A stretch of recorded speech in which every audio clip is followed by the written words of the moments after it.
The Bengali টিউশনে তোমাদের সকলকে স্বাগত। আমি শুভময়। আজ তোমাদের কমলাকান্ত দত্তর প্রবন্ধ গ্রন্থের অন্তর্গত ফুলের বিবাহ এই প্রবন্ধটির বিষয়বস্তু এবং এমসিকিউ প্রশ্নোত্তর নিয়ে আলোচনা করছি। কমলাকান্তের দত্তর প্রবন্ধ গ্রন্থের নবমতম প্রবন্ধ হলো ফুলের বিবাহ। বঙ্গদর্শন পত্রিকায় 1281 বঙ্গাব্দে আষাঢ় সংখ্যায় এই প্রবন্ধটি প্রকাশিত হয়েছিল। এই প্রবন্ধে হাস্যরসের মাধ্যমে বিভিন্ন ফুলের নাম এবং সেই ফুলের গন্ধের বিভিন্ন তারতম্য নিয়ে বঙ্কিমচন্দ্র আলোচনা করেছিলেন। শুধু গন্ধ নয়, বর্ণের বিভিন্নতা নিয়েও তিনি এই প্রবন্ধে অত্যন্ত সংবেদনশীল ছিলেন এবং খুব সুন্দরভাবে আলোচনা করেছিলেন। কখন কোন ফুল ফোটে সেই পর্যবেক্ষণও প্রাবন্ধিক এই প্রবন্ধে তুলে ধরেছিলেন। আমরা আমাদের চারপাশে বাঙালি আমরা তো, তাই আমাদের চারপাশে বিভিন্ন ধরনের অনুষ্ঠান লক্ষ্য করতে পারি। আর তার চেয়ে সবচেয়ে বেশি মজাদার অনুষ্ঠান হলো বিয়ে বাড়ি। এই বিয়ে বাড়িতে কিশোর থেকে শুরু করে বৃদ্ধ, বাল্য, বনিতা সকলেই ভীষণ আনন্দতে মেতে ওঠে। এই অনুষ্ঠানে বর এবং কনে তারা মধ্যমণি হলেও কনের বাড়ির পিতামাতা, বরের বাড়ির পিতামাতা এবং তাদের আত্মীয় স্বজনেরা বিভিন্ন ধরনের মঙ্গলব্রত পালন করে থাকে এবং তারা অনুষ্ঠানে ভীষণ আনন্দ করে থাকে। বিয়ে উপলক্ষে যে সমস্ত আত্মীয় স্বজন লোকজন যারা যুক্ত থাকে তাদের বঙ্কিমচন্দ্র এখানে ছড়িয়ে রেখে সেই সমস্ত জায়গায় বিভিন্ন ফুলের নাম ধরে তিনি প্রবেশ করিয়েছেন। মানে ফুলদেরকে আত্মীয় স্বজন উৎসব অনুষ্ঠানে যে অংশগ্রহণ করে সেই সমস্ত জায়গায় ফুলকে তিনি প্রবেশ করিয়েছেন এবং খুব দক্ষতার সহিত এই প্রবন্ধে তাদের মাধ্যমেই বিয়ে বাড়ির অনুষ্ঠানটি দেখিয়েছেন। গল্পে আমরা বৈশাখ মাসের উল্লেখ পেয়ে থাকি। আমরা সাধারণত জানি বৈশাখ মাসে প্রচুর বিবাহ হয় বা বৈশাখ মাস বিবাহের মাস নামেই পরিগণিত হয়ে থাকে। কমলাকান্ত নসিরাম বাবুর ফুলের বাগানে পয়লা বৈশাখ সন্ধ্যাবেলা একটি বিয়ের অনুষ্ঠান লক্ষ্য করেছিলেন। ফুলের বাগানে মল্লিকার বিয়ে ছিল। মল্লিকার বাবা অতটা বড়লোক ছিল না এবং তার আরো সন্তান ছিল। প্রাচীনা ঠাকুর দিদিমা হলেন টগর।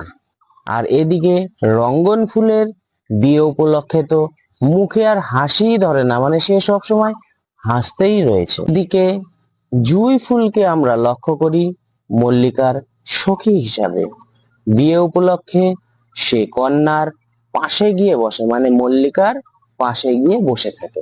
আমরা এই প্রবন্ধে দেখতে পাই উদ্যানের রাজা হলো স্থলপদ্ম, কিন্তু সে অনেক উঁচুদর, মানে তার বংশ অনেক উঁচুদর বলে সে মল্লিকাকে বিবাহ করতে চায়নি। এদিকে জবা জবা মল্লিকাকে বিবাহ করতে চেয়েছিল, কিন্তু পাত্র ভীষণ রাগী হওয়ায় কন্যার পিতা এই বিয়েতে অসম্মতি প্রদান করেছিলেন। এদিকে আরেকটি ফুলের নাম আমরা পাই গন্ধরাজ, কিন্তু গন্ধরাজের ভীষণ অহংকার, এই জন্য তার সাথেও মল্লিকার বিবাহ হয়নি। এদিকে ভ্রমররাজকে ঘটক হিসাবে মল্লিকার বাড়িতে আমরা আসতে দেখে থাকি। এই ভ্রমরই পাত্রের সন্ধান নিয়ে এসেছিল। পাত্রের নাম ছিল গোলাপলাল বন্দ্যোপাধ্যায়। পাত্রের বংশ বড় কুলীন বংশ। গোলাপের বংশ হলো সাক্ষাৎ বাঞ্ছারামের সন্তান। তারা বাগানের মধ্যে সবচেয়ে ভালো সন্তান হিসাবে বিবেচিত হয়।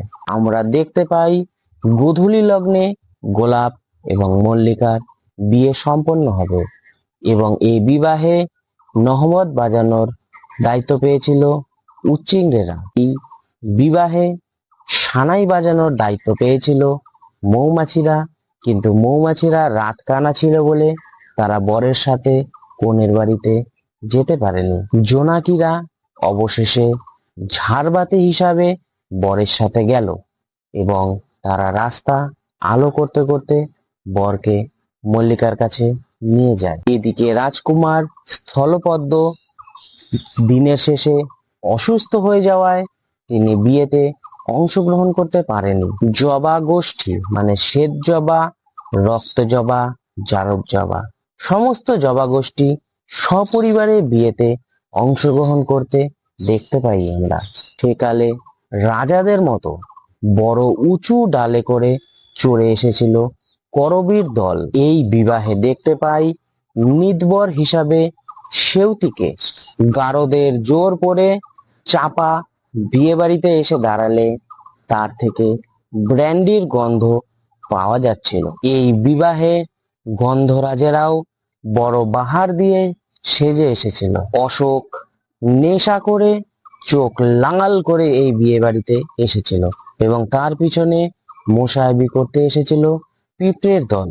তারা বাতাসের বাহক হিসাবে দায়িত্ব নিয়েছিল, কিন্তু যথাসময়ে বাতাস অনুপস্থিত থাকায় কমলাকান্তকেই সেই বাতাস বাহকের দায়িত্ব নিয়েছিল, মানে নিতে হয়েছিল, না হলে মেয়ের পক্ষের জাত যায় যায় অবস্থা হয়ে গিয়েছে। জুথি, মালতী, বকুল, রজনীগন্ধা তারা যথারীতি নিয়ম করে বরযাত্রীদের দল এবং তাদের যে সঙ্গী সাথী মানে বর সহ বরযাত্রীর দলকে আমন্ত্রণ করার কাজে ব্যস্ত ছিল। বিবাহের পুরোহিত ছিল নসিরাম বাবুর কন্যা, যার বয়স মাত্র 9 বছর। বকুল বয়সে বালিকা, তার গুণ থাকলেও রূপ ছিল না। এ কারণে সে বিয়ের এক কোণে চুপচাপ বসে ছিল, মানে বসে সে সময় কাটাচ্ছিল। এদিকে দেখা যায় ঝুমকো ফুল বড় বাড়ির গৃহিণীর মতো দামি দামি পোশাক এবং গহনা পরে সবাইকে চমকে দিয়েছিল। আরো অনেক কিছু রয়েছে, যাই হোক আমি খুব সংক্ষিপ্তভাবে ফুলের বিবাহ প্রবন্ধের বিষয়বস্তু আলোচনা করলাম। এবার আমরা এমসিকিউ প্রশ্নোত্তর নিয়ে আলোচনা করব। আমিও যে এই ফুলের বিয়ে দিয়েছি, আমি কে?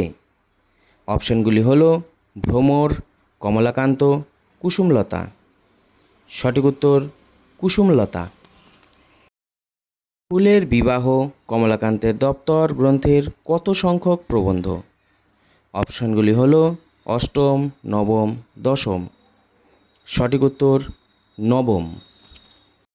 ফুলের বিবাহ প্রবন্ধে কার সাথে কার বিবাহ হয়েছে? অপশনগুলি হলো স্থলপদ্মের সঙ্গে গন্ধরাজের, জবার সাথে মল্লিকার, মল্লিকার সাথে গোলাপের। সঠিক উত্তর মল্লিকার সাথে গোলাপের। আলোচ্য প্রবন্ধে যুবরাজ বা রাজকুমার হিসাবে পরিচিত ছিল? অপশনগুলি হলো স্থলপদ্ম, গন্ধরাজ, অশোক। সঠিক উত্তর স্থলপদ্ম। সানাই বাজানোর দায়িত্বে নিয়েছিল? অপশনগুলি হলো জোনাকি, মৌমাছি, ঝিঝি পোকা। সঠিক উত্তর মৌমাছি। কত তারিখে কমলাকান্ত ফুলের বিবাহ দেখেছিলেন? অপশনগুলি হলো পয়লা বৈশাখ, পয়লা আষাঢ়, পয়লা জ্যৈষ্ঠ। সঠিক উত্তর পয়লা বৈশাখ। গরদের জোর পড়ে ব্র্যান্ডি খেয়ে বিয়েবাড়িতে এসেছে? অপশনগুলি হলো চাপা, টগর, করবী। সঠিক উত্তর চাপা। মল্লিকা ও গোলাপের বিবাহে ঘটক ছিল? অপশনগুলি হলো প্রজাপতি, মৌমাছি, ভ্রমর।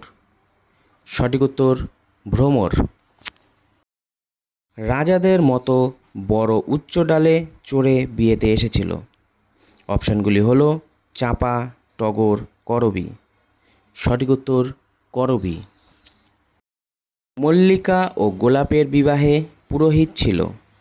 অপশনগুলি হলো কুসুমলতা, ঝুমকোলতা, স্থলপদ্ম। সঠিক উত্তর কুসুমলতা। ফুলের বিবাহ শীর্ষক পাঠটি কোন গ্রন্থের অন্তর্গত? উত্তর ফুলের বিবাহ শীর্ষক পাঠটি বঙ্কিমচন্দ্র চট্টোপাধ্যায়ের কমলাকান্তের দপ্তর গ্রন্থের অন্তর্গত। কোন ফুলের সঙ্গে কোন ফুলের বিবাহের কথা উল্লেখ করা হয়েছে? উত্তর, মল্লিকা ফুলের সঙ্গে গোলাপ ফুলের বিবাহের কথা উল্লেখ করা হয়েছে। ফুলের বিবাহে ঘটকালি কে করেছিল? উত্তর, ফুলের বিবাহে ভ্রমর ঘটকালি করেছিল। পাত্র গোলাপলালের পদবী কী ছিল? উত্তর, পাত্র গোলাপলালের পদবী ছিল গঙ্গোপাধ্যায়। ফুলের বিবাহে কে নিতবর হয়েছিল? উত্তর, ফুলের বিবাহে সেউতি ফুল নিতবর হয়েছিল। মল্লিকা কন্যার পিতা কে? উত্তর, মল্লিকা কন্যার পিতা ক্ষুদ্র মল্লিকা বৃক্ষ। মল্লিকা গোলাপের বিবাহে পুরোহিত কে? উত্তর, মল্লিকা গোলাপের বিবাহে পুরোহিত নসিবাবুর 9 বছরের মেয়ে কুসুমলতা। বাসর ঘরে রসিকতা করতে গিয়ে কে শুকিয়ে উঠেছে? উত্তর, বাসর ঘরে রসিকতা করতে গিয়ে টগর শুকিয়ে উঠেছে। বাসর ঘরে কে নীল শাড়ি ছড়িয়ে জমকিয়ে বসেছে? উত্তর, ঝুমকা ফুল নীল শাড়ি ছড়িয়ে জমকিয়ে বসেছে। ফুলের বিবাহ কোন মাসের কত তারিখে সম্পন্ন হয়েছিল? উত্তর, ফুলের বিবাহ বৈশাখ মাসের 1 তারিখ অর্থাৎ পয়লা বৈশাখে সম্পন্ন হয়েছিল। ঘটক যখন গোলাপের বাড়িতে বিয়ের প্রস্তাব নিয়ে যায় তখন গোলাপ কি করছিল? উত্তর, ঘটক যখন গোলাপের বাড়িতে বিয়ের প্রস্তাব নিয়ে যায় তখন গোলাপ তাসের সঙ্গে নেচে হেসে হেসে লাফিয়ে লাফিয়ে খেলা করছিল। বিয়েতে মৌমাছিরা কিসের বায়না নিয়েছিল এবং কেন সে কাজ করতে পারেনি? উত্তর, বিয়েতে মৌমাছিরা সানাইয়ের বায়না নিয়েছিল। গোলাপের বিয়েতে মৌমাছিরা সানাইয়ের বায়না নিয়েও সঙ্গে যেতে পারেনি, কারণ গোলাপ রাতকানা ছিল। গোলাপ নয়, মৌমাছিরা রাতকানা ছিল। বরযাত্রায় কার বাহক হওয়ার কথা ছিল এবং শেষ পর্যন্ত কে বাহকের ভূমিকা পালন করেন?